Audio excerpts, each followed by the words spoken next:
Oh, René. My name is Mimi LeBlanc. General von Klinkerhofen! Go away, peasant, or you will be shot. Good morning.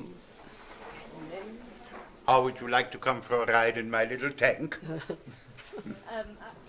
What's the most popular drink? Rakia. Wow. Kia. Rakia. Oh, what is It's brandy? brandy, but by grapes. Oh, yeah. You can Brandy makes you randy. Try it tonight. We support Sevilla 2019. Добре, ами кажи ни за това, за пиесата, за книжката и какво предстои. Да, ами това е Ало Ало, пиесата, за пръв път се издава на български. Това е пиеса, която е написана на базата на сериала Ало Ало по време на 7-я му сезон, всъщност от същите автори, от Дейвид Крофт и Джереми Лойд, които са и автори на сценария за сериала. Книгата беше издадена, може би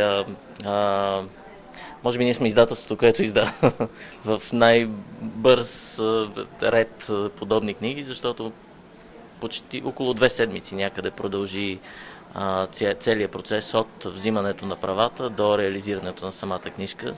Беше супер кратко. Благодарим на Златна Костова, разбира се, за предложението да издадем тази книга.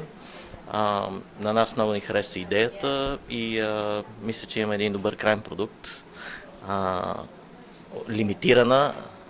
Лимитиран тираж, ще се продава по време на представленията на филма и след това ще бъде разпространена и в мрежата,